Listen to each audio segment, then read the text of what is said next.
Hi guys, it's me, Sophie, and I am here to shoot the Q&A that I told you about.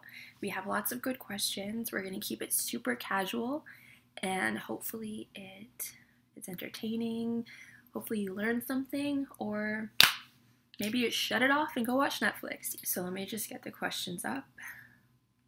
We're going to pop right into it. Whoever says let's pop right into it. I must be mixing up two phrases. Let's pop right into it. Let's get right into it. I don't know where the pop came from. Maybe I'm craving soda and I'm from the Midwest. I have no clue. Come on. Seriously, it takes forever for this freaking Wi-Fi to work. I have no watch. I just turned 30. I have that Jonas Brothers song stuck in my head. I don't know which one it is. It's like burn out, burn out, burn out, burn, burn, burn, burn, burn, burn out, burn out. Is that Burning Up? Closet JB fan from the past. Okay, here we go. Finally. Nope. Oh, okay, here we go. So the first question is from Anon, and it says, have you ever, she wrote a few, or he or she wrote a few questions. So the first question is, have you ever doubted your relationship and think maybe he's lost feelings for you or vice versa? Yes, there was a time when the distance got to us and I thought he didn't like me.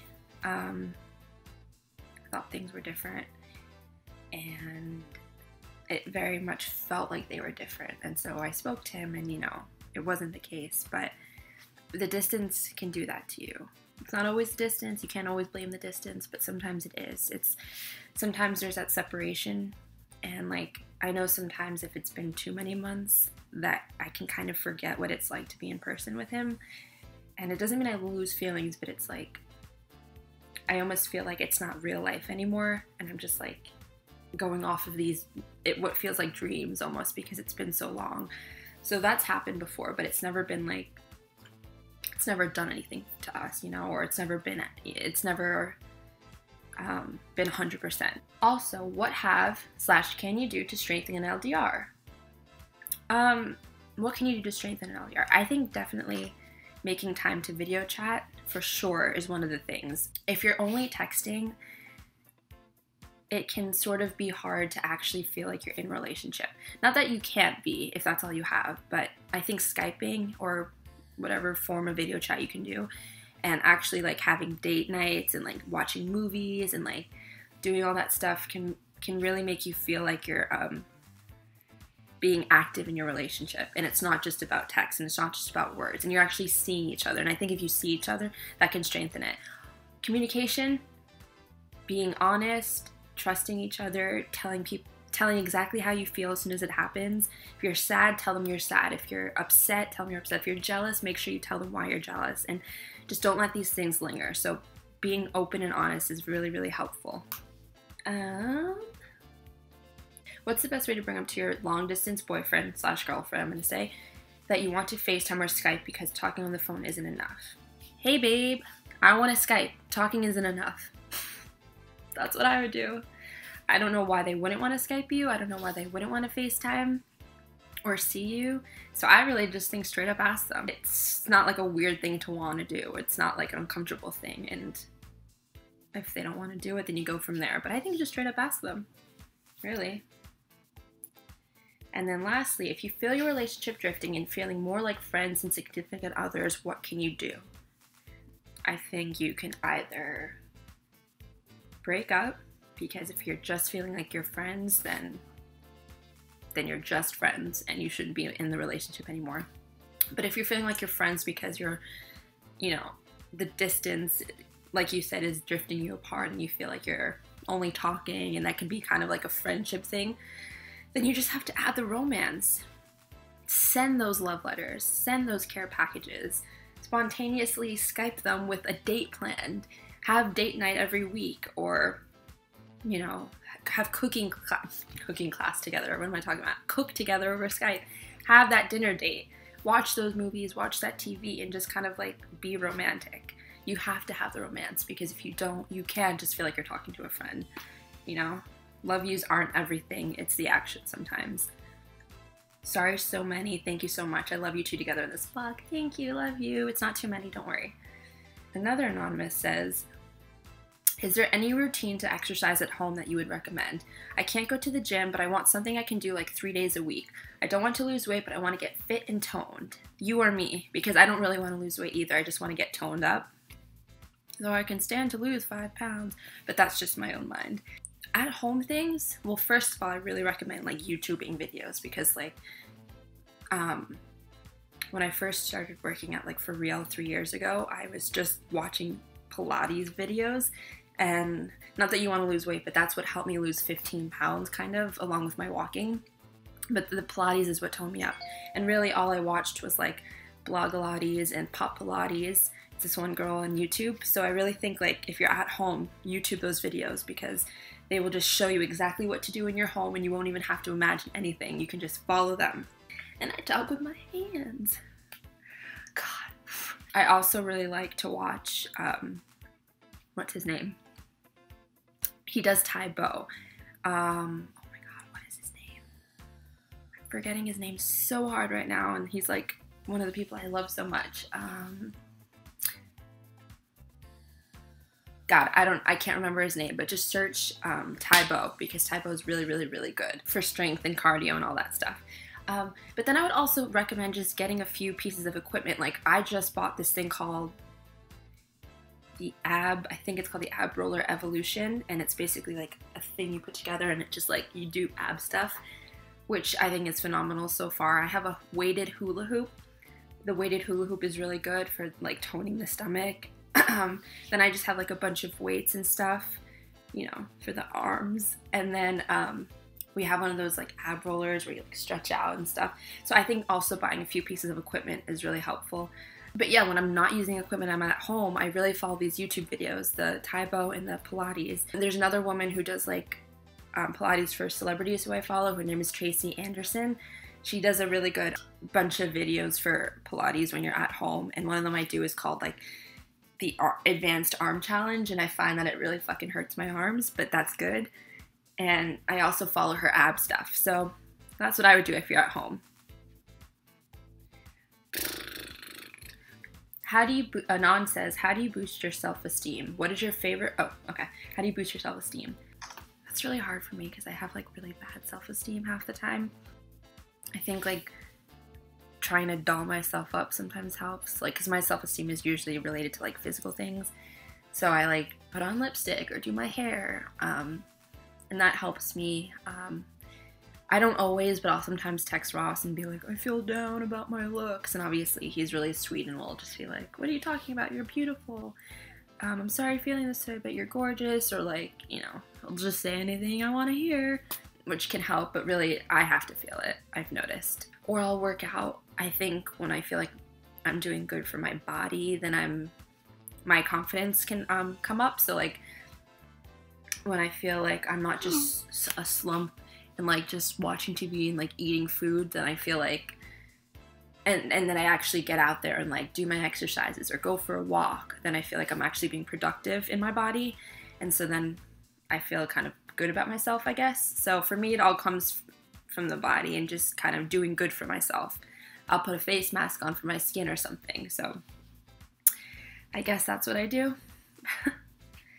This one has more questions. What is your favorite moment in your LDR before you met in real life? Well, there was like a whole period where Ross and I basically, when you're in college, I guess, or at least for me, I don't know about everybody, I think it's most schools though, you get like a very long Christmas break, winter break I should say, and we had gotten together in November, and I didn't realize that at the time, but I was about to have like 6 weeks off for winter break, and I found that out like really, really late. I found that out like when I was about to have the break, and so I told Ross, and essentially we Skyped every day for like 14 hours a day, and this was a month after becoming a couple. So all of a sudden, for a whole month, we're Skyping every day for like literally 14 hours a day, just talking and playing games and watching movies, and he bought us juggling, so we spent time learning how to juggle. And it was like a crucial moment for us to really just get to know each other, and it really solidified our feelings and really solidified that our relationship was real, and that it worked and everything, and that we could spend this time together and be okay.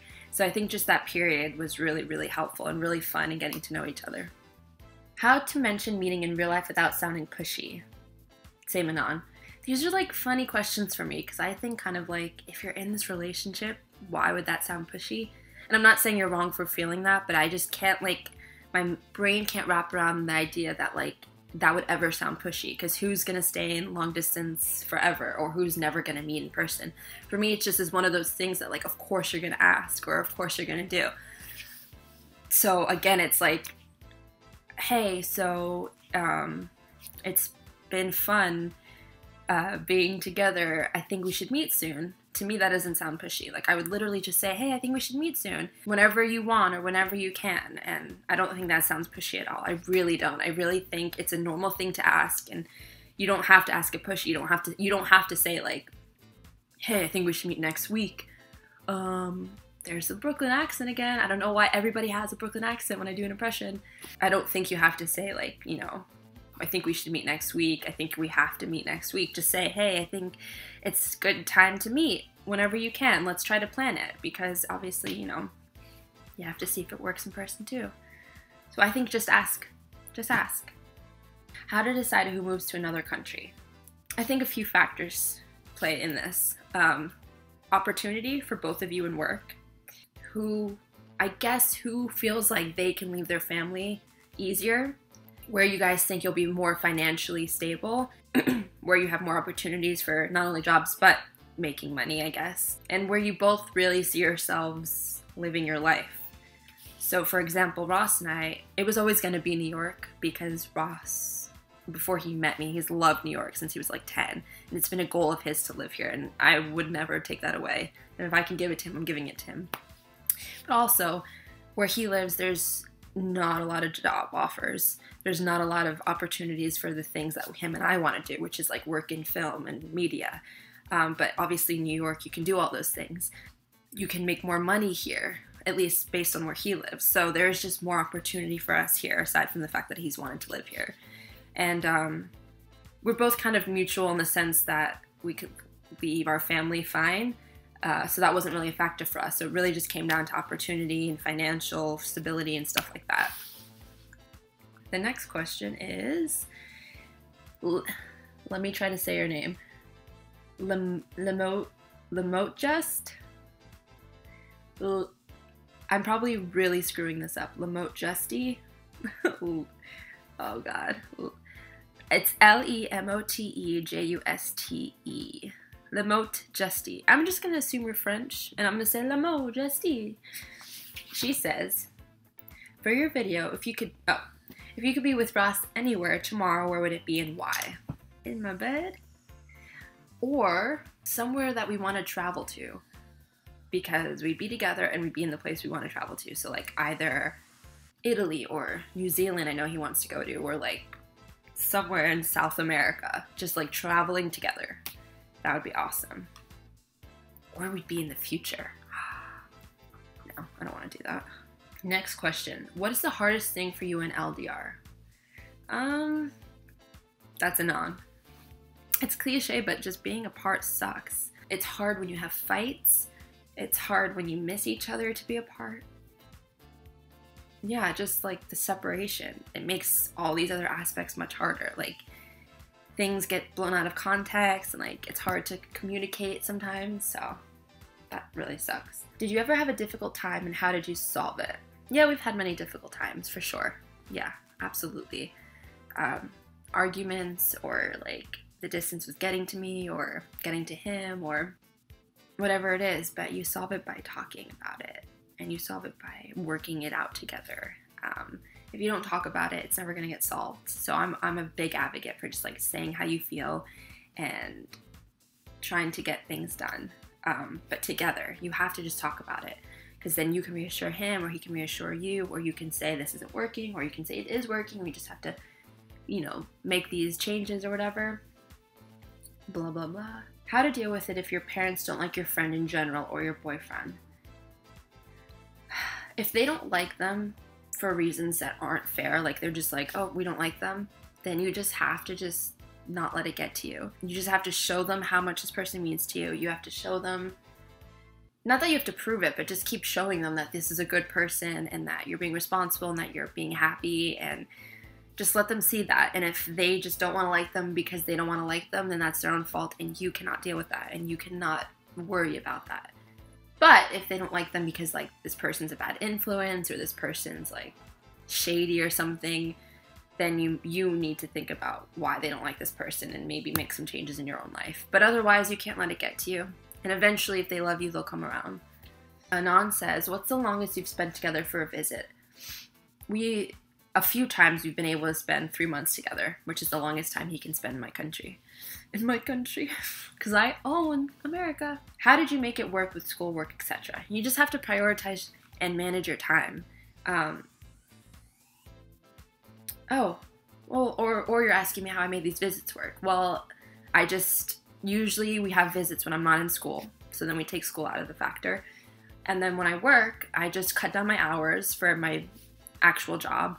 And when I babysit, half the time he's allowed to come with me, so we just kind of babysit together. But you have to realize that like you can't stop your actual life just for every visit, so it's kind of good if you keep working or go to school when they're visiting, because it shows you how it's going to be when you guys live together in the real world. And if there's problems, then you'll see that with these visits, and that's kind of a good thing. How did you make the decision to move in together? He asked me to marry him, but also as soon as we knew that we felt like the other person was the one, then that decision's kind of implied, you know? But you got to talk about how your future is going to be, or what you guys see for your future, and then the rest kind of falls into place. Anon asks, what's your favorite exercises to do? I checked out your YouTube videos and one had some workouts listed, but they wouldn't load on my laptop. I'm trying to get into shape. I kind of mentioned this with the other question, but if you're not strictly with house exercises and you're going to go out, I love going for walks, like in fun places or like pretty places. So like in the city, there's the reservoir, and I'm constantly like doing laps around that. I like to do like intervals, so I'll like run, walk, run, walk. Those are really fun for me. I love going to the gym, and at the gym I like to do their classes, like their total body conditioning classes.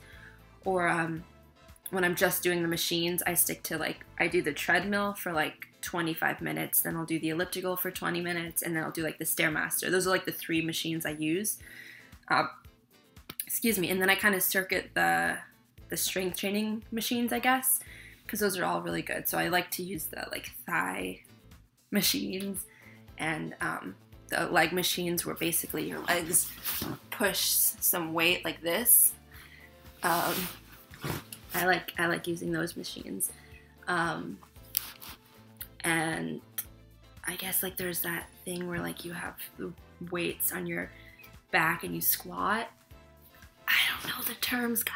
I don't know anything about the terms. I call it like the weighty squat thingy. But I like doing that stuff at the gym. But there's an actual thing on the treadmill I do that I find really good. But it's something that this other woman promoted, because she's like a fitness girl, and I just use hers. So I'll get you her name right now, and I'll get you the routine. Her name is Jen Selter. I follow her because she has a booty that I want to get. And so basically, she does this thing on the treadmill where you basically speed for 3 point. I'm not going to tell you all the description, but it's basically walk, jog, walk, run at different intervals. Sorry, at different inclines and at different speeds. And I think anytime you do that, it's a really good workout. So like walk for 2 minutes at like a 12 incline and a 3 speed, and then jog at like a 5 with a 6. I think that's what she does. And then just keep changing it. And I think anytime you kind of like change that up, it's really helpful. I think I have 2 more questions. Hold on. Cue the waiting music.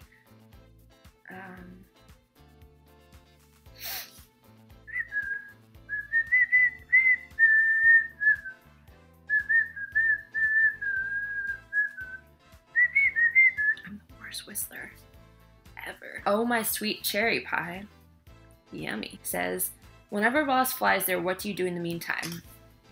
Freak out, eat, freak out, clean my room, get dressed, undress, get dressed again, clean my room, freak out, drink some water, work out, clean my room, freak out, get dressed, go on the car, get to the airport. Always. That's what happens.